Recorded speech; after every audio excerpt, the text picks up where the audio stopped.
From the great state of South Carolina, sir. Good to see you. Thank you.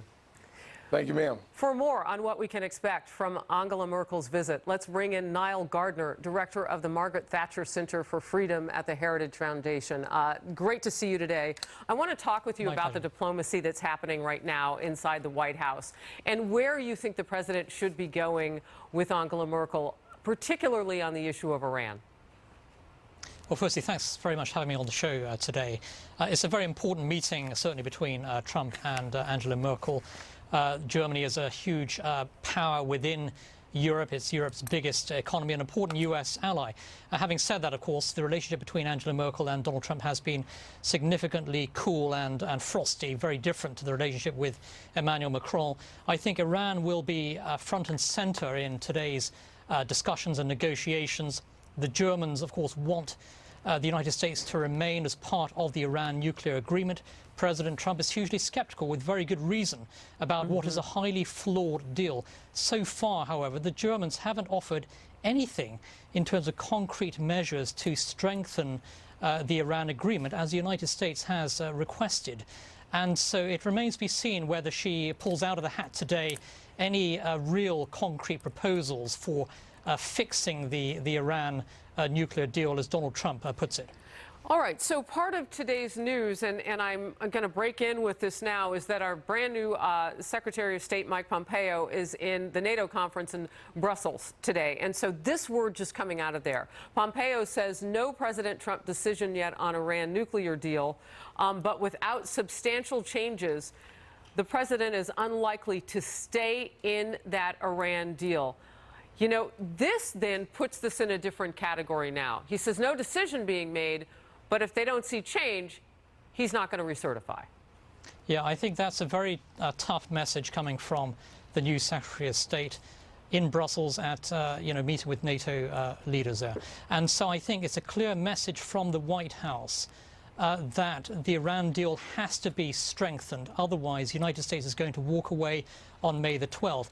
So far, I think European leaders have been extremely weak with regard to the threat posed by Iran, and we haven't seen real concrete proposals coming from European allies so far. Let's not forget, of course, that the Germans have a huge financial stake, of course, in the Iran nuclear agreement. Germany and Iran have about $5 billion worth of trade each year. That's significantly increasing.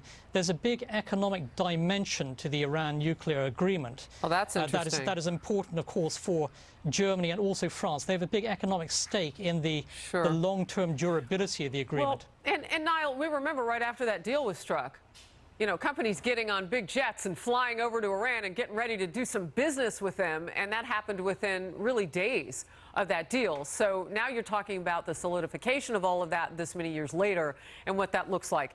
What happens if the United States walks away? I want to know two things, both diplomatically / politically and just realistically in terms of what we can get and a better deal. Well, I think a number of things will happen. Firstly, I think you're going to see the reimposition of U.S. sanctions against Iran.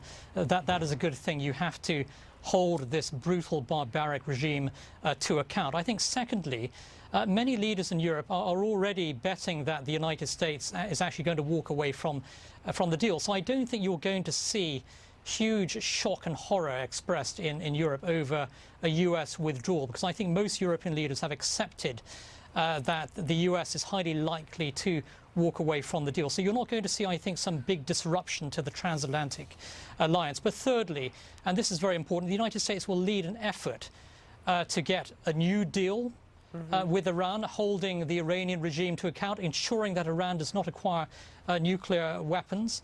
At the same time, I think the United States will aggressively confront Iran's support for international terrorism. You heard yes. Real quickly, you heard the threats going back and forth. I mean, the Iran foreign minister saying that this hurts our credibility, and leadership in Iran saying what they will do in retaliation, and then our own president saying that if they threaten the United States, they'll see a response like few other countries have ever seen before. Your last quick word.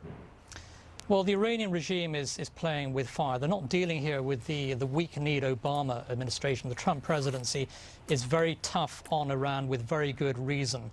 And the #1 goal for the United States must be to prevent Iran from becoming a nuclear weapons power. The Iran nuclear agreement, unfortunately, does not guarantee that. And so the United States must lead on the world stage and rally the free world to confront what is an extremely dangerous and brutal regime. Nile Gardiner, the Heritage Foundation, important times. Thank you. And thank you for that dollar figure of $5 billion between the trade, Germany and Iran. That sets us up. Thank you very much, because we are waiting that joint news conference between President Trump and Chancellor Merkel, a historic meeting now between the leaders of North and South Korea, as we have been talking about this hour already, ahead of President Trump's planned summit with Kim Jong-un. Whether the president should get credit for kickstarting peace talks on the Korean Peninsula. A lot to cover this hour. Stay with us.